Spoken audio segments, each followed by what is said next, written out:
There's something going on in Mormonism. Why are so many people starting to believe something that's making the experts and commentators call them polygamy deniers, polygamy deniers, polygamy deniers? I'm going to group together these individuals and call them polygamy deniers. Why are we asking and answering the question, was Joseph Smith a polygamist? After all, as they say, everyone agrees that when it comes to polygamy and Mormonism, it all started with Joseph Smith, right? Given the consensus among the historians, why then are so many people starting to believe something very different, that Joseph Smith was in reality not a polygamist? Wouldn't have predicted this based upon the amount of evidence, but the numbers seem to be crescendoing rather than people getting knowledge and this kind of floating away. It's getting so you can't swing a dead cat in Utah without hitting somebody who denies that Joseph Smith practiced polygamy. The other emerging community that's only really becoming quite dominant now, a group of people in the church who are absolutely convinced that Joseph Smith did not practice polygamy. There seems to be a real groundswell of neo-fundamentalist Mormons who now want to say that Joseph Smith never practiced polygamy, that this was a scheme by Brigham Young, that it all started with Big Bad Brigham Young. A hot topic that would require one of the number one scholars in Mormonism to talk about, which is whether or not Joseph Smith actually practiced polygamy. This upswing in conspiracy theories and Joseph Smith polygamy denial that's really taking off, and I would say in a concerning way. The arguments are compelling. They are really good at weaving together certain facts to frame a narrative that protects the reputation of Joseph Smith so that, we can deny that Joseph Smith practiced polygamy, put it all on Brigham Young. And believe you me, I want to blame everything on Brigham Young. It makes perfect sense to me that people would be uncomfortable with Joseph Smith having practiced polygamy and that they might prefer that he not have practiced polygamy. Again, other things being equal, I would prefer that too. A little part of everybody wants to believe that Joseph Smith never practiced polygamy, and we can just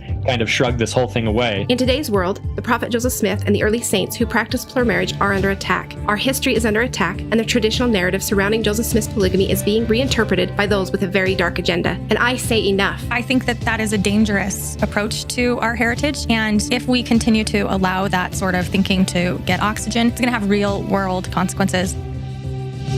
It's not possible that these and a rapidly growing number of Latter-day Saints, Mormons of all stripes, even some ex-Mormons, are right? Is it? This is Still Mormon, the show dedicated to unsettling Mormon history.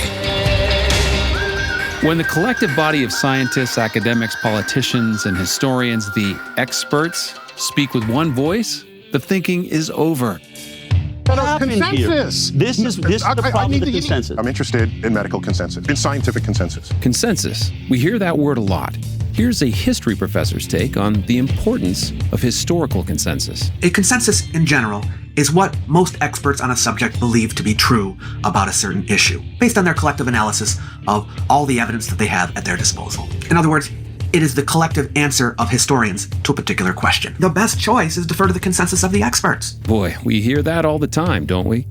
And when the historians and commentators so confidently proclaim, The data is conclusive. I don't know of anybody, any trained historian who believes Joseph didn't introduce and practice plural marriage. I'm unaware of any credible You just did it again. historian who are, who work at universities or who publish credible history books with credible publishers that would deny that Joseph Smith was polygamous. I know I still get some people who insist that Joseph Smith was monogamous. It boggles my mind how anybody who really studies the history can come to that conclusion. But the overwhelming scholarly community, basically, the consensus is that Joseph Smith did indeed practice polygamy. My position regarding anything that I'm not too knowledgeable of is I just go with the scholarly consensus on this. Published authors who are historians, like Dan Vogel or Brent Metcalf. You've got people who have left the church who agree with this. You got them over here on the inside as well. You've got Richard Bushman, Brian Hales, reputable, peer-reviewed, published by academic presses people. Terrell and Fiona Givens, Rick Turley, former church historian, Marlon Jensen, former church historian, the Mormon Church's own gospel topics essays. Pretty much all reasonable people agree. well, I guess that settles it, because consensus is never wrong. Or is it? But some might say, and some have, well, wait a minute, the consensus has been wrong before, you know. Cleopatra was an Egyptian. Wait, what? But is it that simple? Professor, you're saying consensus has been wrong? Yes, it has. Many times. People make mistakes. People have biases. In fact, we should expect that the consensus will be wrong again. The Salem witches were never burnt and were actually hanged. Burning never happened in Salem. Emperor Nero was accused of starting the fire and then was said to play the fiddle while his people suffered, and was actually 30 miles and 48 kilometers away. He certainly wasn't playing his fiddle when the fire was burning. History, archaeology, science do not claim to be always right. These fields not only expect revision and adaptation, they require it. They must change. I mean, think about it. A historian studies documents and finds something that hasn't been noticed before. Ooh, they share it, and opinions change. An archaeologist finds something in the ground. New things are learned. Opinions change. That is what is supposed to happen. Changing your opinion in the face of new evidence is about the most honest thing that you can do. That's interesting, Professor. So maybe it's not as simple as to say consensus is everything and therefore the history is settled? What if when it comes to Joseph Smith and polygamy, the story isn't quite that simple either?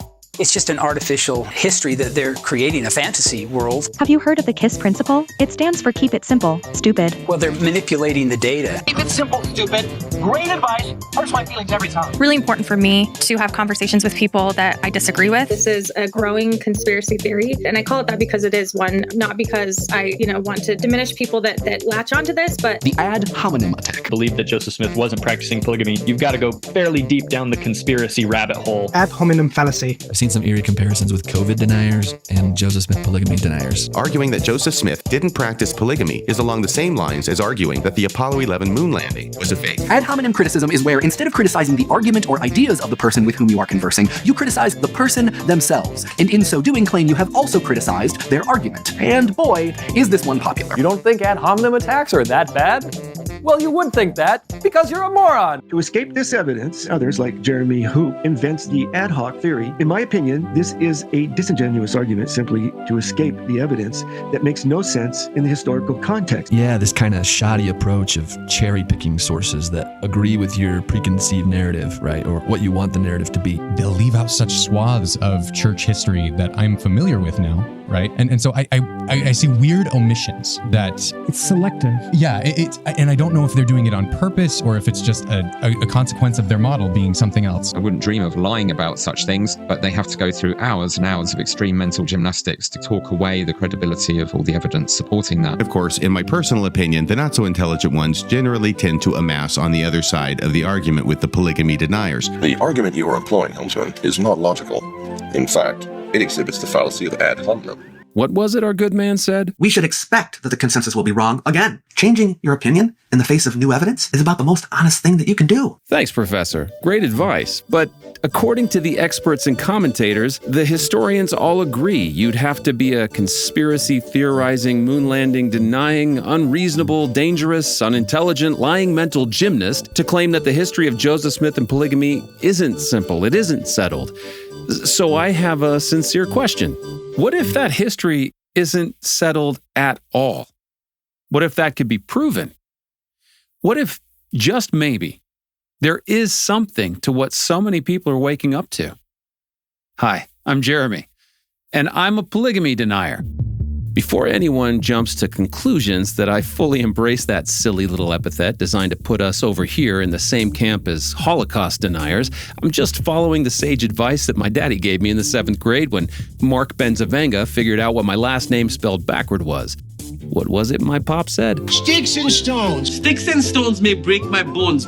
Sticks and stones may break my bones, but words will never harm me. You despicable. Sticks and stones, love. So, you can call me a polygamy denier if you must, but let me say for the record, I do not deny that polygamy happened in the early days of the Restoration, but I do deny that there is any credible evidence that Joseph Smith practiced, taught, or even believed in it. None. I know, crazy, right? I know. The experts say there's tons of it, but that depends on how you define evidence. That's a discussion we need to have, and we will have it. The bottom line is what they call evidence isn't really evidence at all. I also deny that polygamy was ever a good or godly thing, but rather has always been what Joseph Smith and the Book of Mormon called an abomination and a whoredom. Now, who am I to challenge the historians? Nobody, really. I'm just a husband and father.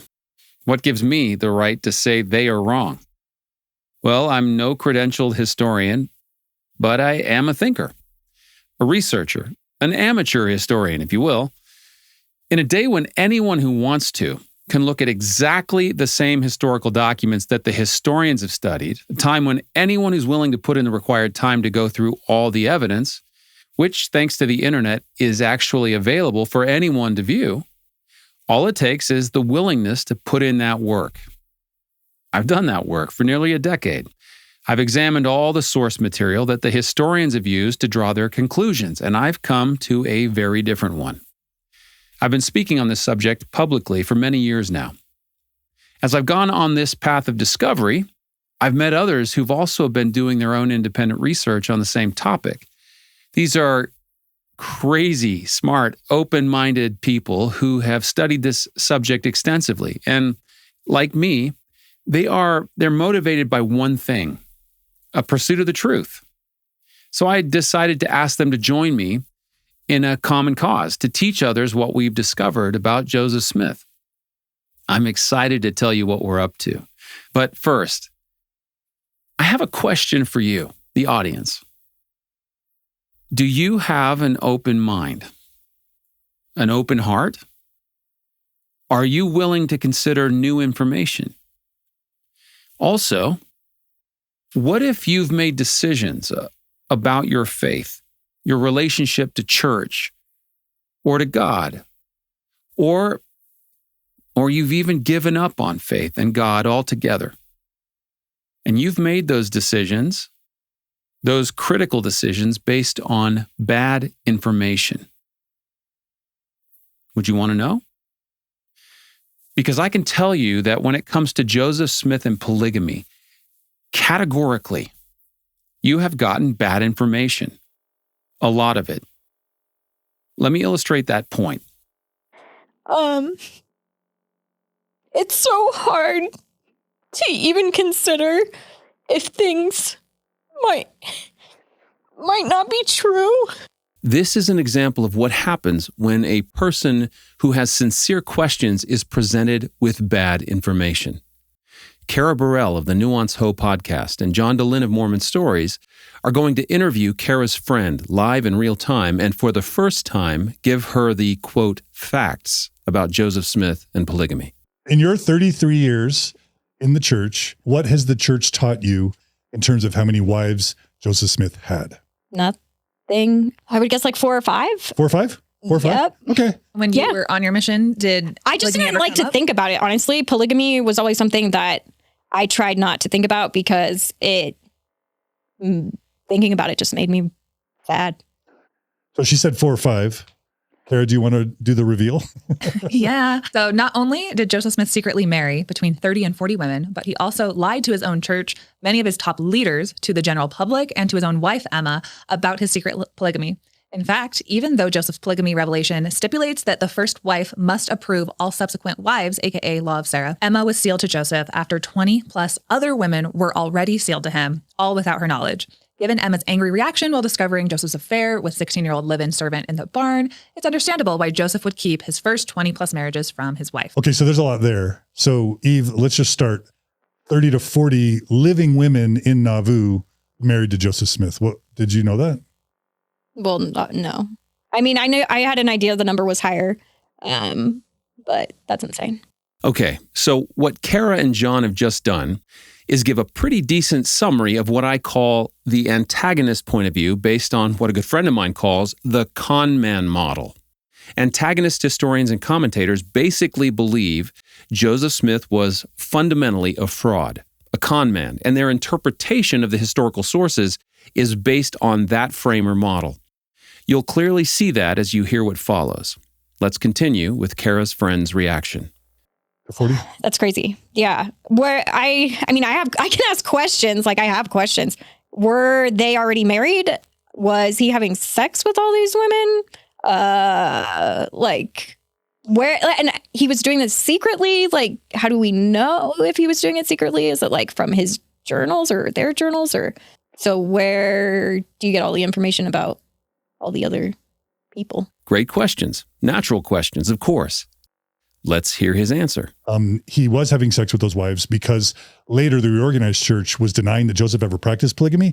And so the Utah Salt Lake City Mormon Church had Joseph's former wives called in to provide sworn affidavits, and Joseph's former wives signed sworn affidavits that they were married to Joseph in very deed. You probably know what that means. And so he definitely had sex with many, if not most, if not all of these plural wives. Yeah. So the information about all the other women you're saying is coming from the sworn affidavits of the testimonies of the women and their journals. There's a really good book called In Sacred Loneliness by Todd Compton, where he gives the history of in each chapter is one of Joseph's 30 whatever wives. So it's like from public records. So it's their journals. It's so the personal journals of the wives of Joseph Smith, along with church documents and these sworn affidavits that the church wanted made public. Okay. And how, is there a way that I could read the journals of? Yeah. You just get the book In Sacred Loneliness. Okay. And who is that written by? Todd Compton. Well, the best source is probably the essay Plural Marriage in Kirtland and Nauvoo. It's one of the Gospel Topics essays. Wow. So much wrong with what he just said, and I'll address all of it later. But notice how he responds to her very important question, can I read the journals for myself?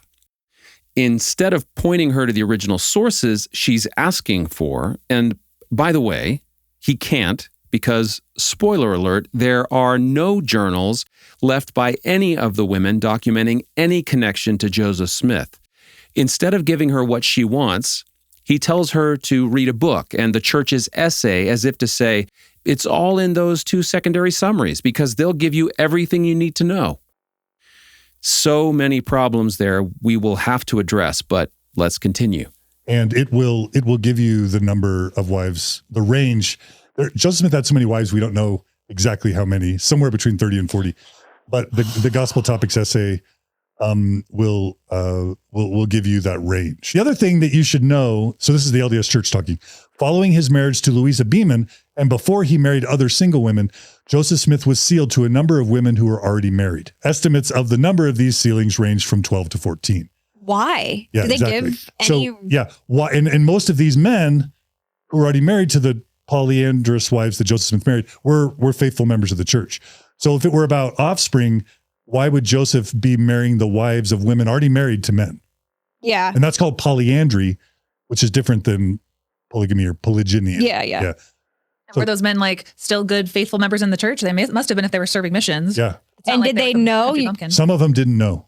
Joseph would. Yeah. So how, I guess maybe we don't know this, but how would he approach them? That's its own episode. It's really interesting. We can go into that in the car. How do you know that? What you want to Google is something called the Happiness Letter, which gives you Have you an ever idea. heard of conference talks, especially where they'll say, happiness is the object and, probably say the word. Yeah. Is the, what's the word? Purpose of our existence. Happiness is the object and purpose of our design. It says what's wrong in one instance may be right in another. And it basically, what he would do is he would sometimes get these young girls into a room alone and he would tell them, you've got 24 hours, your family's salvation is on the line. You can either accept to marry me and your family all gets in and get to be exalted with you as you are married to me. And if you reject my proposal, then you and your family don't get to be sealed to me. It was very coercive and high pressured. When I interviewed Patrick Mason, who's the church's top faithful historian / Mormon scholar, just recently sitting in that chair, when I asked him about Joseph Smith's polygamy, what he said was that Joseph Smith's polygamy looked a lot like sin. That's what the church is. Where is all this information? I just am it's in the Gospel Topics essay. So many conflations, assumptions, mischaracterizations, and flat out falsehoods. Believe me, I'll deal with all of that soon in detail. But now, because of the slip and slide foundation he's laid out, he can now, with confidence, say the following. Oliver Cowdery was in the first presidency with Joseph. Oliver caught him in an affair back in the mid 1830s.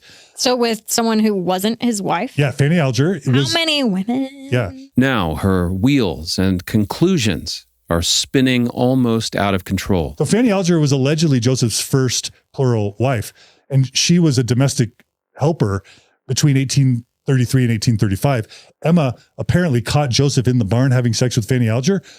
Oliver Cowdery found out about it, called Joseph Smith an adulterer, said he was part of a dirty, filthy, nasty affair, Guess what Joseph did when Oliver rightly accused him of adultery? Guess what Joseph Smith did? Not killed him, excommunicated him. Exactly. Sorry. He excommunicated Oliver Cowdery, who was who? What did Oliver Cowdery do that was He really helped important? write the Book of Mormon. He was the scribe to the Book of Mormon. Did you know, were you ever told that the scribe to the Book of Mormon was excommunicated for rightly accusing Joseph Smith of adultery? No. Not until right now. Oh, interesting. So is this all again from that book by David O. McKay's niece? It's going to be in Rough Stone Rolling too. Oh. This is in Rough Stone Absolutely. Rolling. Absolutely. And 'Cause you people will have been reading this book. The church has known about this stuff for 100 years or more. You can see the effect of this kind of narrative. Pretty effective when you spin a yarn like that. If only it were true. 30 to 40 wives, 12 of them were married to other men, some were as young as 14, sister pairs, mother-daughter pairs. Emma didn't know until like she was like the 22nd wife to be sealed to Joseph. And they don't give reasons for why Joseph was marrying women. Or 14. Or who already had, like, who are already sealed to active members. There's no. I say a lot of the reasons is like, this is for their salvation. It's the mysteries of God at work. Okay. Yeah. I mean, obviously without me going and actually reading this stuff, don't take our word for it. I'm very trusting of Kara, but obviously, yes, I'm asking you, like, where are these things coming from? Because I would want to read them. Yeah, we would but I expect my say friends to do I go and I read all this and I'm like, you know what? They're totally right. It sounds really creepy. Like, it sounds like Warren Jeffs. That's what it sounds like to me. Yeah, once we talked about this with Samantha last in part 2 of the series. You line up all the things Warren Jeffs did, you line up all the things Joseph Smith did. There are some differences.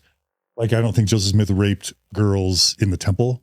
Oh yeah, I forgot about But like shy of that, it's hard to make a meaningful distinction. This is how this works. Unfortunately, all too often. Because of the egregiously bad information that John and Kara have laid on her, she concludes on her own that if what they're saying is true, Joseph is basically no different than Warren Jeffs. See why we call it the con man model? Maybe we should call it the Warren Jeffs model instead. Yeah. So, I mean, it appears to be that way, and it makes me really sad. Sad, yes. What just happened here, and what happens when people pass on these fallacious distortions posing as historical facts, is sad. Kara and I get jokey in the intro. We're not excited or eager to see people have their lives turned upside down. This is really tender. You know, we try and be funny because otherwise you cry or angry. Exactly. But we're not here to sort of like revel in someone's world being turned upside down. This is tender stuff, but we also try and for our own sanity. Yeah. Try and laugh sometimes too, but there's an emotional upheaval that does happen when you take these things really seriously and say, what if all of these things about Joseph Smith and his character, that really dismantles his credibility that I had my testimony based on? What am I going to teach my kids? How am I going to live my life? What about eternity? What about all this devotion that I already gave? But it's for people in this ex-Mormon space that are just like, F it. Like, whatever's true is that's just the thing that I want to follow. Are we going to be able to still be friends? Obviously, we're still friends. I mean, I feel like I have a lot of reading to do. You have a lot of homework when you come see me, I guess. Yeah. I also am impressed with how smart you are. I love it that you're saying, well, I'm not just going to believe you and Kara. I respect you guys, but yeah, do your reading. I think you'll find that most of what we say is pretty accurate here, but find out for yourself. We don't want anyone to believe us based on our authority or our reputation or, in Kara's case, her incredible charm and charisma. But I like that you're basically saying, let me find this out for myself. And we're not here to take faith away, believe it or not. We're just here to let people know the truth, and then they can make informed decisions. So even though I'm sad that we dumped all this on you, I guess we believe that people, well, number one, you're an adult and you agreed to come here. But number two, we believe that people should base their lives on truth. And guess where I learned that? At church. That's what I was going to say. Yeah.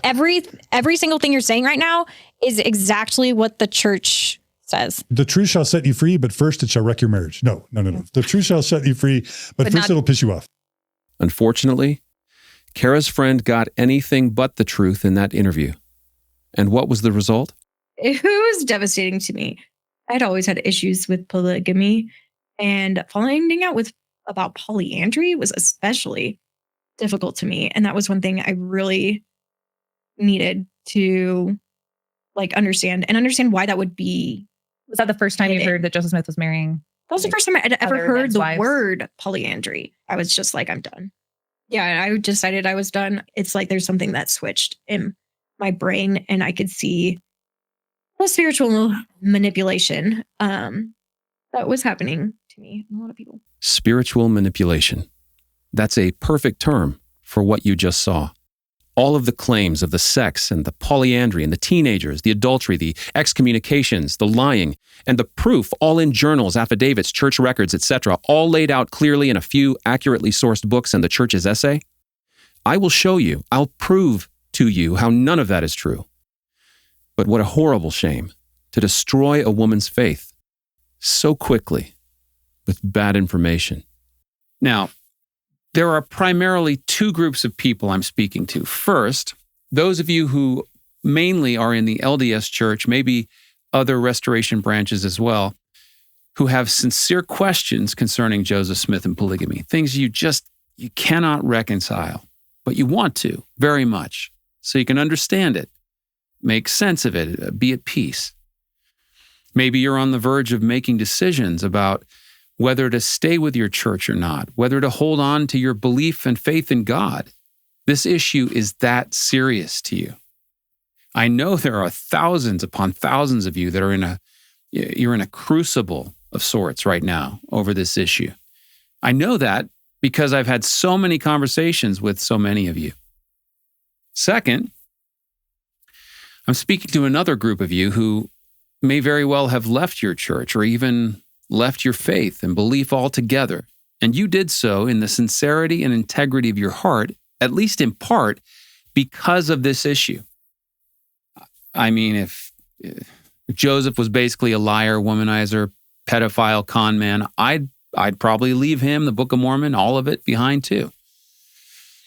And yet there remain many of you who've left him and that faith behind that still. And I know this because I've also talked at length with so many of you. There are a great number of you that still have tremendous affection for aspects of your past religious experience. There are things that you can't explain away. Experiences with family, with your children and other loved ones, in nature, in church, in prayer, with God. Maybe what you used to think was God. Experiences that emblazoned themselves so deep inside you that when you think about them, when you're quiet, they're still there. And maybe you don't know what to do with that still very present part of you. So you've set it aside for now. I have tremendous sympathy and even empathy for those of you in that situation. See, I spent a period of time during the darkest period of my life, after the sudden death of my 10-year-old son, when I chose to embrace agnosticism for myself. The loss and the pain I experienced, it drove all certainty from my life. I had questions that could not be answered by my former paradigms. And that time in my life and what brought me from there to here is a discussion for another day and setting. I only relate that briefly because I have great compassion for those of you who have had a faith crisis, as they say, and now find yourselves with far more questions than answers. The two groups of you that I'm speaking to, you both have something in common: integrity, open minds, open hearts, and you both have a sincere desire to know the truth. You are the people, both in and out of the churches, that I'm addressing. Now, if you've already made up your mind about this, if you've closed your heart, I don't suspect I can be persuasive, and that's okay. But if you remain open and would like more, and I believe better information than you've previously had, then this is the place for you. Now, to be clear, I have the utmost respect for your belief, whatever it is. I think that belief is sacred, and I don't trifle with that. It's not my intent to get you back in church if you've left, or to change your relationship with your church in any way if you're active in it. That is between you and God alone. My only hope is to present you with new information and research that chances are you've never been exposed to in a methodical and transparent way, so you can form a clearer picture of this issue than ever before, and so that you can form your views based on good information, not bad. Now, I'd like to make this a little more personal and pose a scenario to all of you watching and listening. Imagine someone you love very much, your grandfather, your mom, a dear friend, your sister, brother, dad. You know this person, their heart, their integrity. They aren't perfect, but they never betrayed your trust. They've been there for you for many years in good times and especially in the hardest of times. Your love for them has been tested, proven. Now imagine, out of the blue, someone, maybe a group of people start saying things or publishing things on social media. Maybe they even go to the press accusing this person you love so dearly of awful things that they swear happened decades ago. They put out what appears at first glance to be compelling testimonies. They even sign affidavits. They tell their story loudly and begin to convince people you know and respect, that your loved one was actually guilty of those things the accusers are saying. But you know this person.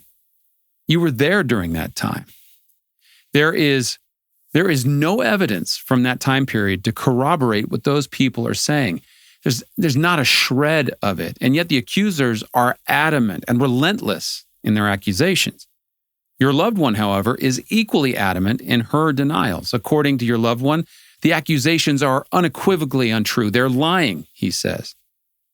But the accusations lead to charges, which lead to a trial, which lead to a conviction. Your loved one is found guilty and then sentenced to many years in prison. After being through the trial, even you become convinced of their guilt as they are hauled away to be locked up for decades. Now, imagine that after many years of serving their sentence, something like this happens. Don't do this. I'm sorry, what? I did not do this. Hardly anyone believed him. Until last year, when he was exonerated by DNA testing. Let's go. By then, he had spent nearly 25 years of his life behind bars. The end of Brian Banks' ordeal was marked by tears after a judge threw out the rape charge that had sent him to prison for more than 5 years. My only dream in the world was to just be free. The incredible story about a mother of three set free from prison after serving 17 years for a murder she did not commit. Joyce Watkins spent decades in prison for a crime she did not commit because of bad science. Deborah Milkey is a free woman, a judge dismissing the case against her just hours ago. She spent more than 2 decades on death row here in Arizona for the murder of her 4-year-old son. 43 years after entering a Missouri prison after being convicted in a triple murder that prosecutors now say he did not commit, Kevin Strickland is finally free, exonerated today by a Missouri judge. David Ranta was convicted of murdering a Brooklyn rabbi back in 1990, but always maintained he was innocent. 23 years in a maximum security prison for the 1990 gunshot killing of a Williamsburg rabbi, Haskell Wurzburger. He was killed by a carjacker who had just botched a robbery attempt. The killer was said to be blonde and athletic. Ranta was arrested and convicted, but the case later collapsed. The defense and prosecution agree witnesses gave perjured testimony. The defense blamed detectives with fabricating evidence, coaching a witness at a lineup. A now retired detective is 61-year-old Louis Scarcella. I stand by the confession. I stand by the case. Did you coach witnesses? No, sir. Did you ever instruct a 13-year-old witness to pick out the guy with the big nose? I don't, never, no, sir. No, sir. Didn't do it? No, sir. As I said from the beginning, I had nothing to do with this case. David Ranta spent most of his adult life behind bars. The father of 3 adult children will try to begin a new life. Miss Yvonne, you told the lie. It was a lie, and you told it. And you gotta own it. I'm sorry. I need you to say that you did not rape your girls. I need to hear it come out your mouth the way I've always heard it, Ma. I apologize for accusing you of raping them. Deep down, I know that you didn't believe that. You knew I had no sexual desires for my children. For 25 years, this thing has broken me.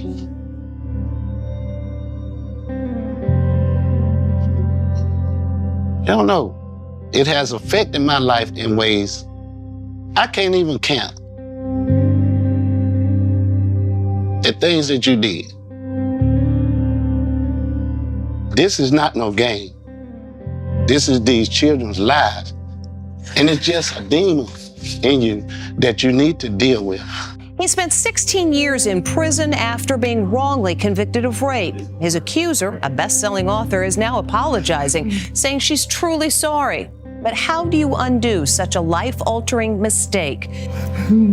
Tears of joy as a man wrongly accused of rape is exonerated after spending 16 years in prison. His accuser was Alice Sebold, author of The Lovely Bones. Her rape at age 18 took place when she was a college student in upstate New York, years before she became famous. He was found guilty after Sebold took the stand and identified him as her rapist. The people that knew me and know my character, they know that wasn't me.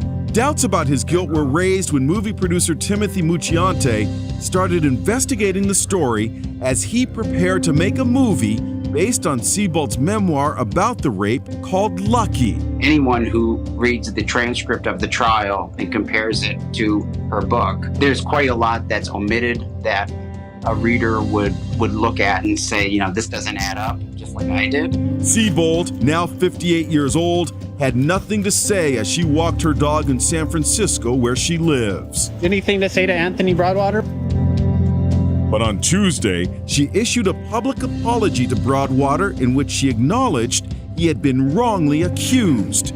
I am sorry most of all for the fact that the life you could have led was unjustly robbed from you. And I know that no apology can change what happened to you and never will. What do you think of that apology? If it's sincerely from my heart, I can accept it.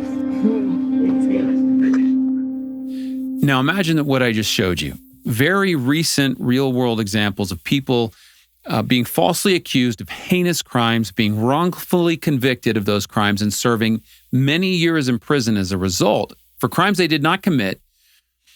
Imagine that is your loved one, your sister, mother, brother, dad. What if then you discover evidence that proves your sister's innocence while they are still serving time in prison, while everyone in the outside world is still convinced your brother is guilty? What do? Do you keep it to yourself? Or do you feel a sense of duty, obligation, determination, a mission even, to clear your father's name, to set your mother free because you now know of their innocence? Or do you do nothing? Oh, and one more thing. Now imagine that everything I've described happened to you. You are the one falsely accused. You are serving time for a crime you did not commit. You have evidence to exonerate you if you can only make the case and get the word out. Now, I want to invite you to consider the possibility that just that very thing may have occurred with Joseph Smith. Now, undoubtedly, some of you're thinking that I and people like me, that we just need Joseph to be innocent of the charge of polygamy. We just can't stand that, quote, fact. And so out of that motivated reasoning, we've created an elaborate conspiracy theory to support our crazy, non-evidence-based conclusions. I'm certain some of you are thinking just that because I and others like me, we get accused of that kind of motivated reasoning all the time. In fact, I think I can even hear some of you cheering right now, hearing me say that. But Here's the thing. I used to believe Joseph was a polygamist. I was convinced of it. I used to believe polygamy was part of the fullness of the gospel. I even taught my understanding of it in private discussions. I didn't need him to not be because I had already accepted that he was. Changing my view of Joseph in this regard only came about as I looked closely at the many claims that have been made about him. And the deeper I looked at the actual facts, the more I came to understand that the consensus narrative is absolutely and categorically wrong. And after nearly a decade of studying the history and all of the claims against him, I now have a conviction that he didn't do it. And to be perfectly clear, lest anyone remain willfully under the delusion that I'm stuck in a confirmation bias loop, I didn't start with a belief and then try to make the facts work with that belief. I changed my belief because of the facts. And by the way, that is a much harder road than merely accepting well-heeled tradition, collective understanding, or the consensus of the experts and historians. And I should ask, what real benefit, what reward does one derive from challenging the revered experts? Mostly derision.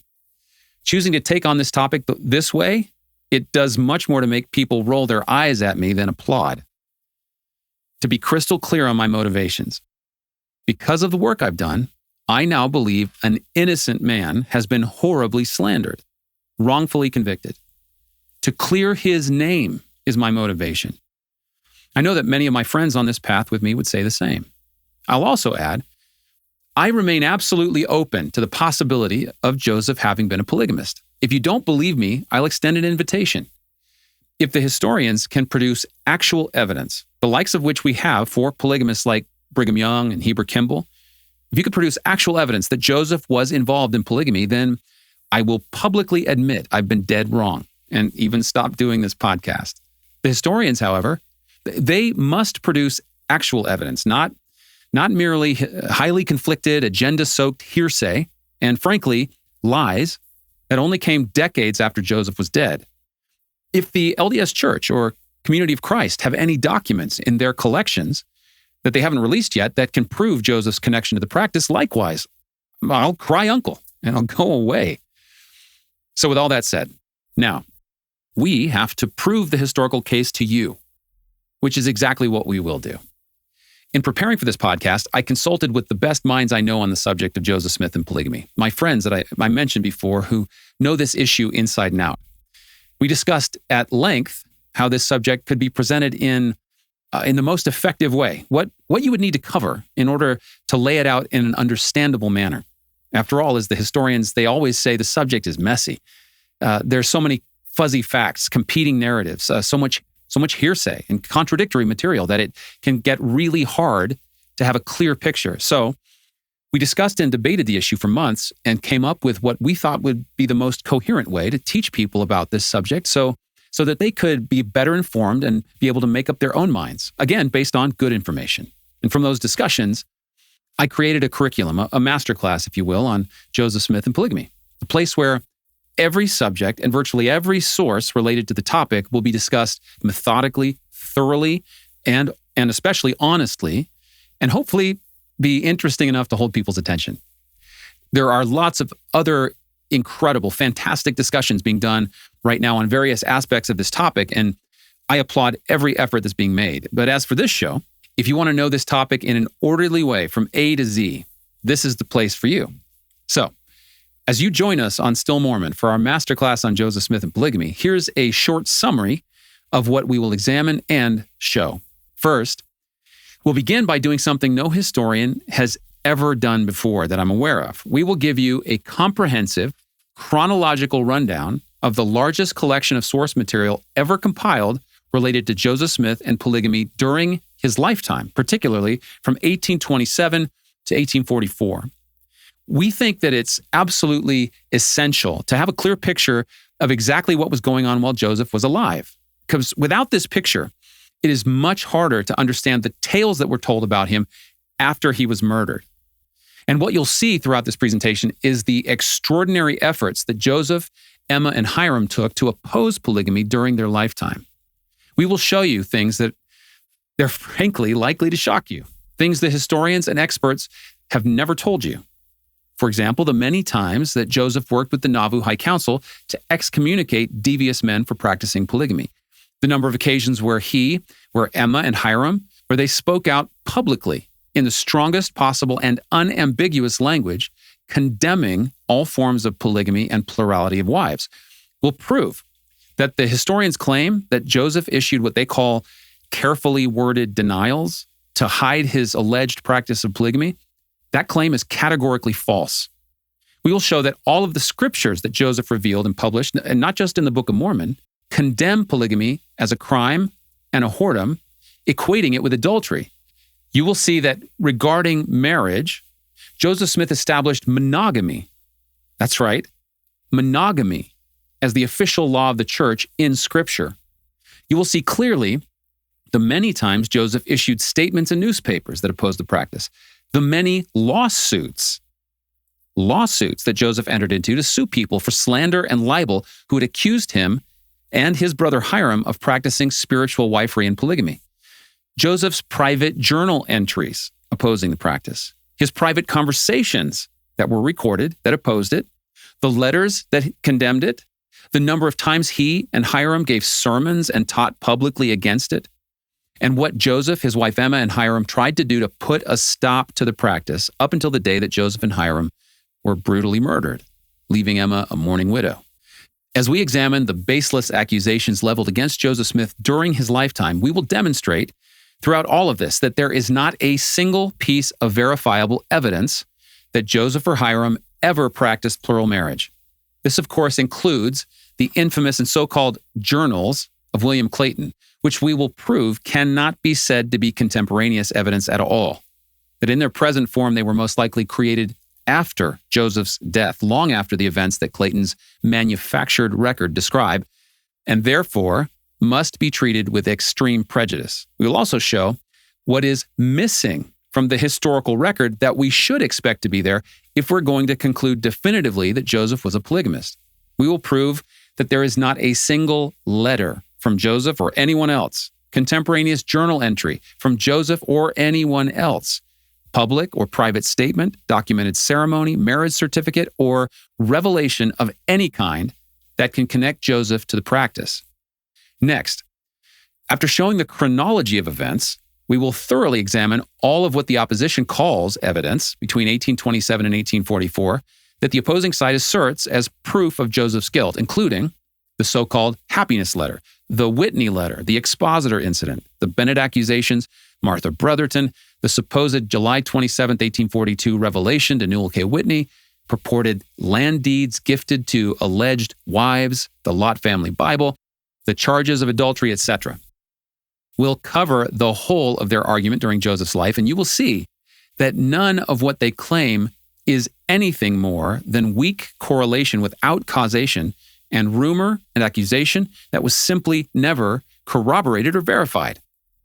After examining the sources from 1827 to 1844, we will prove that what the contemporaneous historical record actually shows is that Joseph was faithful to his only wife, his beloved Emma, as he very publicly declared. We will show that there is simply no evidence whatsoever that he ever engaged in sexual relations with anyone other than Emma. We will show that it is essential to prove conjugal relations in order to establish that Joseph was engaging in polygamy. Without sex, after all, it cannot be said to be plural marriage. We will show that the only direct allegation of sexual relations, which incidentally came in 1892, 49 years later, and the other very few claims and insinuations of women being wives in, quote, very deed, are fraught with tremendous inconsistencies and even blatant lies and cannot be trusted or verified. We will show that Joseph had no children with anyone other than Emma, something commonly known in the decades after he died and even begrudgingly acknowledged by most historians today. We will discuss the statistical impossibility that for over 8 years, he fathered no children with any of his alleged wives, and how this fact alone should cause everyone to seriously doubt any claims that he was a polygamist with allegedly between 35 and 60 wives. We will show that the evidence reveals that Joseph had deep and abiding love and loyalty for his only wife, Emma, and that the strength of their marriage must be acknowledged in weighing the totality of the evidence.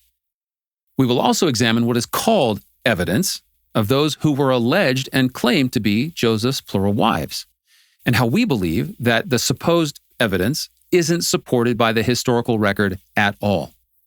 We will demonstrate clearly that at best, in their decades later recollections, and it should be remembered, none of these women, not a single one, left any record whatsoever during Joseph's life. Not a single letter, note, journal entry, nothing. The women who alleged they were married or sealed to Joseph, they either misremembered or misunderstood the events during Joseph's life. At worst, some even demonstrably lied about him and their connection to him. Then, we will show that the purported revelation on, quote, celestial plural marriage did not come from Joseph, that there's not a shred of evidence to tie him to it.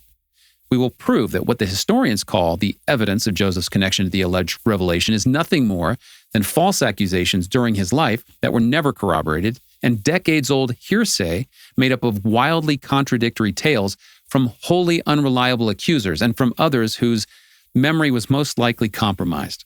And furthermore, we will show how Joseph clearly denied in his lifetime that he had ever received a revelation on polygamy, spiritual wifery, or any form of plural marriage. We will also show that he did, indeed, have a revelation on monogamous eternal marriage, and how that true revelation, which Joseph taught on a number of occasions publicly, that revelation was twisted and rewritten after his death to sanction what Brigham Young and his followers later called celestial plural marriage. We will show the history of how this altered revelation was added to the LDS scripture in 1876, long after Joseph's murder. Next, we will show sufficient actual evidence that the Mormon practice of plural marriage was started by Brigham Young, Heber Kimball, and others long before they falsely claimed that Joseph began to teach celestial plural marriage to them. We will prove that these men indeed believed in and even began practicing a version of polygamy, which they themselves called spiritual wifery, during their missions as apostles in the British Isles in the late 1830s and early 1840s. We will show how they inculcated a group of men in Nauvoo, the, quote, brethren of the secret priesthood, as William Clayton called them, in the doctrine of spiritual wifery and polygamy, and encouraged these men to take other wives secretly against Joseph's wishes and instruction. We'll also examine the many outside influences that existed at the same time, like the Cochranites, the Oneida Brethren, and other influences that must be examined and acknowledged as having had a part in the development of Brigham Young's Mormon polygamy. We will show that Joseph Smith had no connection or affiliation with any of these. We will next explain the significance of events beginning on April 1st, 1845, when Brigham Young wrote in his journal, quote, I commenced revising the history of Joseph Smith at Brother Richard's office. Elder Heber C. Kimball and George A. Smith were with me. We will show how this, quote, revising was a deliberate effort to falsely create the narrative that Joseph was the originator of Mormon polygamy and not themselves. In this discussion, you will see how many of those revisions are still present in the standard accounts of Mormon history today. The historians have never fully acknowledged these changes and how they have perverted the historical record. We will challenge them to recognize the fact that Joseph's history was altered and publicly admit that the numerous distortions passed down from Brigham Young, which are still being promulgated today, must be corrected. Now, I need to pause for a moment to acknowledge something. It's very likely that after all I've just shared today, there are still some of you, especially those of you who've studied this issue even a little, some of you are undoubtedly saying, yeah, that's all good and well, but what about all those people who claimed, firsthand experience with Joseph teaching them about plural marriage, and especially the women who claimed that they were married or sealed to Joseph? I know what you're thinking. I just can't believe it. Why would that many people lie? Right? Well, maybe we should ask a different question. Perhaps instead of asking how that many people could lie, we should ask, how could that many people be mistaken? You see, it's not merely as simple as a grand conspiracy of dozens of people lying. As you'll see, some people did lie. Verifiably, we'll show that. That includes my great-great-great-grandfather, Thomas Grover. But it's also entirely possible that many of the men and women who told tales decades after Joseph's death, they were just wrong in their understanding of events and recounted them incorrectly. When it comes to recollecting the past, we'll show that it's entirely possible for individuals and groups of people to be terribly mistaken. Indeed, memory science informs us that our memories, both individually and collectively, are highly susceptible to contamination from outside influences that can warp our understanding of the past. We'll show how this indeed happened in the telling of Joseph's history related to polygamy. One of the most powerful outside influences that shaped the individual and collective false memories of the Latter-day Saints was the 30-year administration of Brigham Young.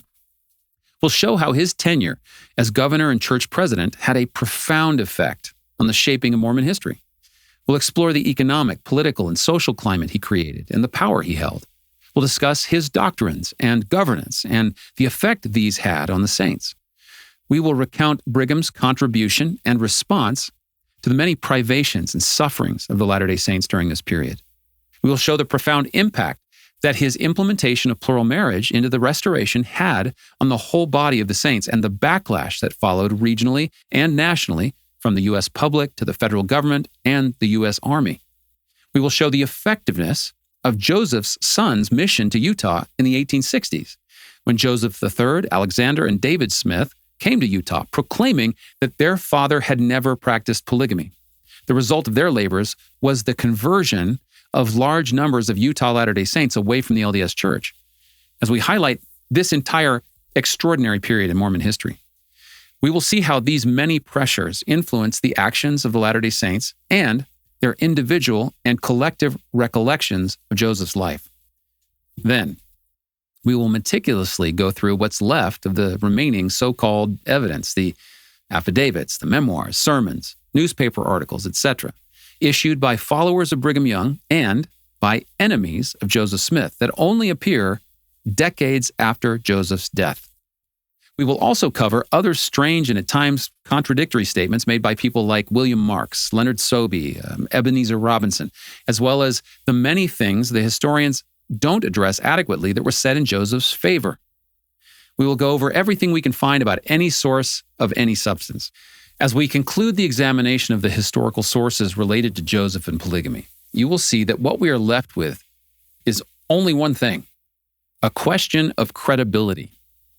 You will get to decide who you believe, who's telling the truth, who's lying, who's possibly mistaken. You will get to decide based on a much fuller understanding of the historical sources in context.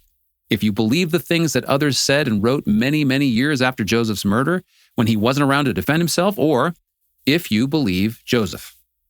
And coincidentally, perhaps we ought to ask ourselves, why don't we believe Joseph? For those who are Latter-day Saints, we should ask, why don't we believe the prophet Joseph Smith and his wife Emma, his brother Hiram, who was also a prophet, seer, and revelator? Why don't we believe them? This podcast will give you the opportunity to decide based on a clearer understanding of the facts who was more credible, Joseph, Emma, and Hiram, or his accusers. Another very important part of this discussion will be to remember what Jesus said about fruit and how good and bad fruit can tell us the nature of people and things. We will show the fruits of polygamy historically and in the early days of the Utah Church, and the fruits of those who practice it now. We will discuss the various arguments that have been used over time to justify the practice, and we'll demonstrate that those arguments are based on poor and false reasoning. As we do, you'll see that no form of polygyny has ever produced good fruit, hence the reason why God calls it an abomination. We will make a thorough examination of what the scriptures say about plurality of wives and how every scripture that Joseph gave us, from the Book of Mormon to the Doctrine and Covenants to the inspired translation of the Bible, all condemn the practice and those who engaged in it. We will examine the traditional ways that Scripture has been twisted and perverted to allow people to believe in polygamy and show how Scripture only condemns and never supports the taking of multiple wives. We will discuss a very important topic as well: what Joseph taught on the subject of sealing and adoption. This is something not really well known. We will address these subjects very carefully. In doing so, we will acknowledge what we do know and what we do not know. As we explore his teachings, we will see that it is possible, even likely, that Joseph was teaching and perhaps even doing something entirely different and much more noble and holy than most people have ever supposed. Finally, to conclude the exploration of this subject, we will examine Joseph's actual fruits, his life, his character, what others testified of him, his mind, his heart, and most importantly, his greatest fruit, the Book of Mormon. Now, if you choose to watch this podcast, I commit to you that we will do the following. 1, we will not simply tell you what we think happened. We will give you all the sources that we've based our conclusions on, and we won't make merely vague references of these sources. We will tell you the full context of every source, the who, what, when, where, why of each source, so that you know exactly where the sources come from. As we do this, you will see a stark difference in approach between how we treat you and how the experts treat you, because they do not do that. They will tell you as though it's settled history what happened, often without telling you exactly how they get to their conclusions. We will never do that.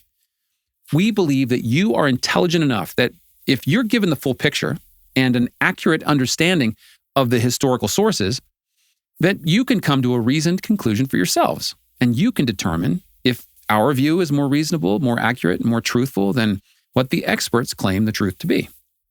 Also, we are working on a huge project that we'll discuss later to provide easy access to every source in its full context so that anyone who wants to can conveniently study the sources for themselves. They and you can decide for yourselves if we're being fair-minded and truthful about our representation of the material. Moreover, we will never ask you to trust us. We'll always encourage you to do your own homework and find out for yourselves what's true. 2, we will address every one of the arguments that the experts make.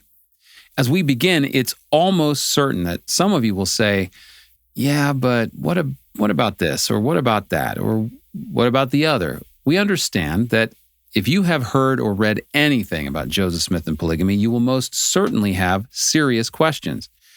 We take those questions seriously.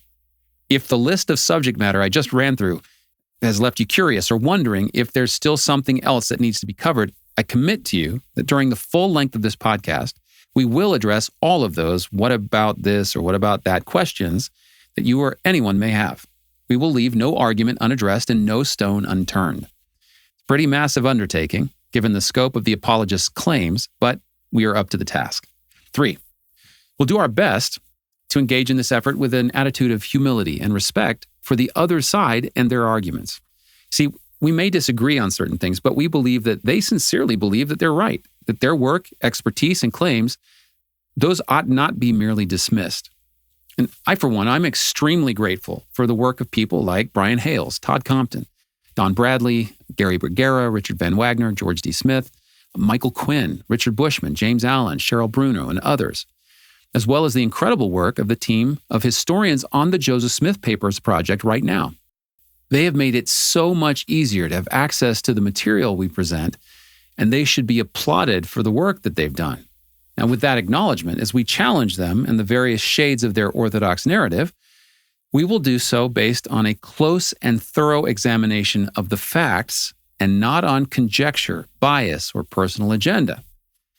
4, we will also acknowledge the different models the various historians use to interpret the source material and the model that we use to interpret the same material. We'll be transparent about all of that. We will at times offer our opinions as to what happened in various circumstances, most especially when available evidence leaves room for varying interpretation. But we will always do our best to distinguish between fact and opinion. What we can say for certain that we know, and what we must admit that we do not know. We will not pretend that our opinions on those matters are facts, unlike other researchers, podcasts, and even expert historians do. We will be honest and respect your intelligence and your faith. We will do our utmost to be fair-minded and truthful about how we present the case for Joseph Smith being innocent of the allegations that he was the originator of Mormon polygamy. 5. Finally, and when I make a mistake, and I hope not to make them, but being human, it's fairly likely. When I do, I will do my best to acknowledge it quickly and clear it up immediately. Those are my and our commitments to you. As we make this case, you just might see that despite what the apologists and historians claim so loudly, the history about Joseph Smith isn't settled at all. I should also add, I'm under no illusions that we'll be able to persuade all of you on our viewpoint.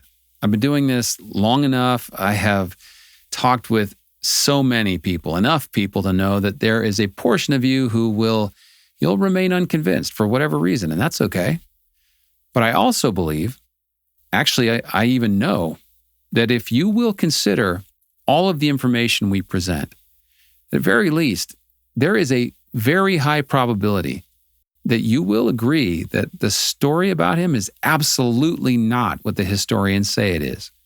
I also know that many, maybe even most of you, will be able to say at the end, Joseph, well, he's not a polygamist. I'd like to end this episode with a final thought. Over the years, as I've talked with hundreds of people about this topic, occasionally somebody will ask, why does this really matter? Why do I need to concern myself with something that happened over 180 years ago? The church doesn't practice it today. Why worry about something that doesn't affect me now? Well, for those of you who may have had those thoughts, some things to consider. We've all heard Churchill's words. Those that fail to learn from history are doomed to repeat it.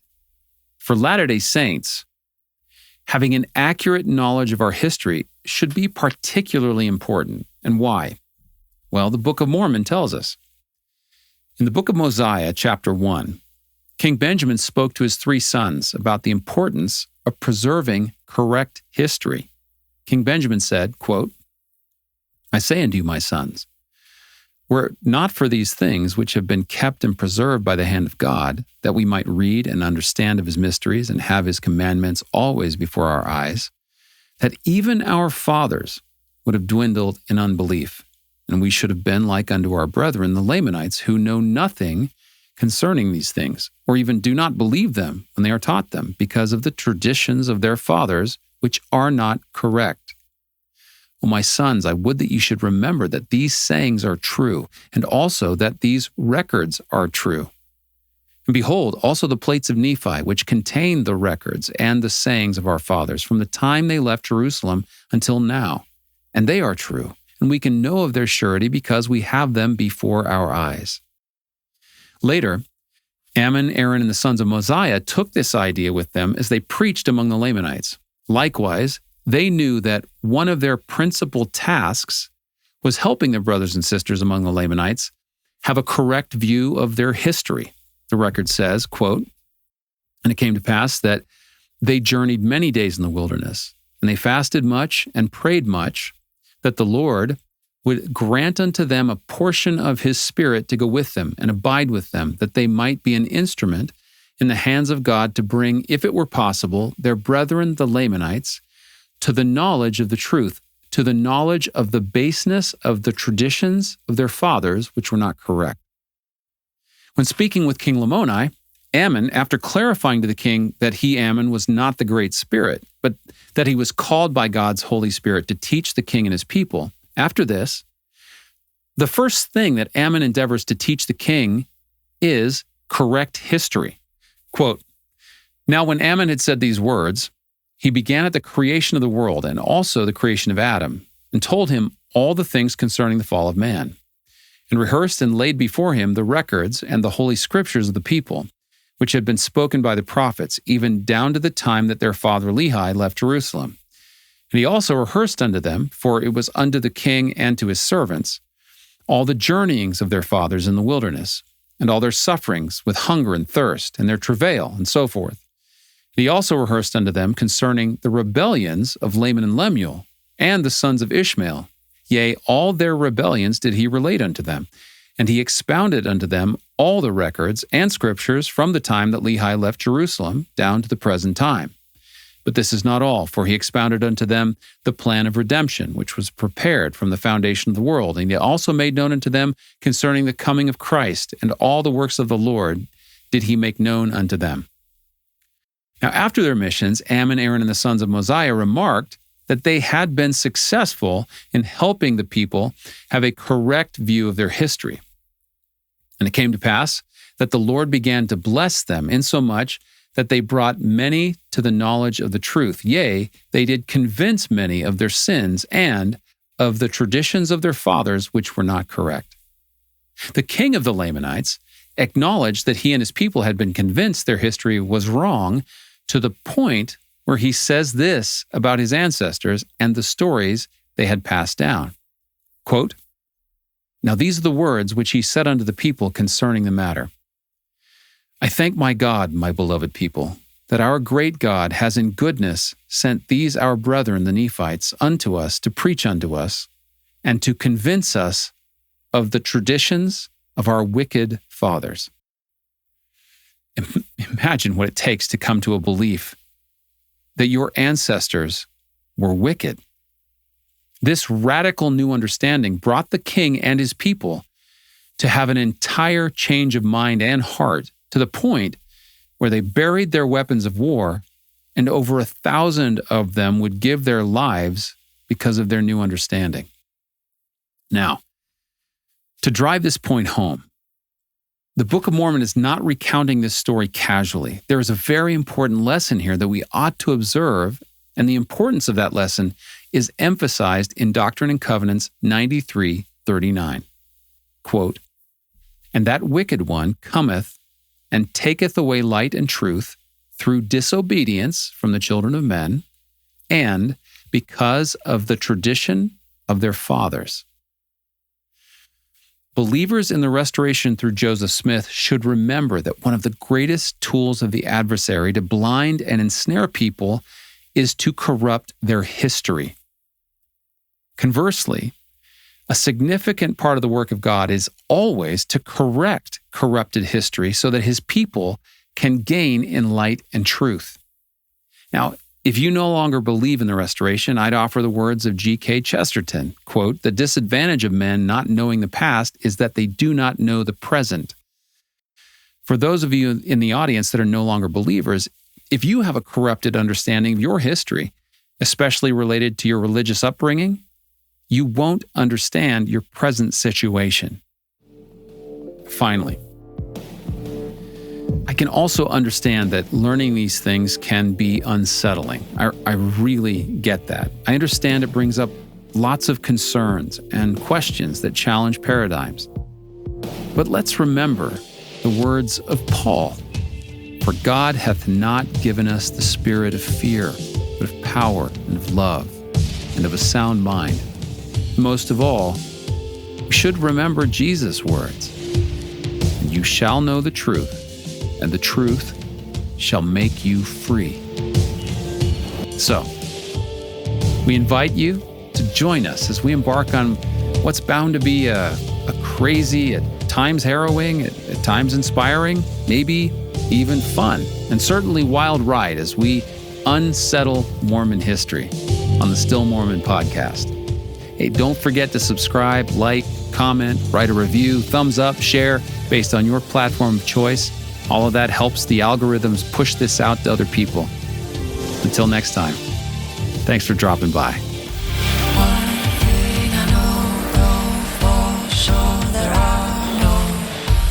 Easy.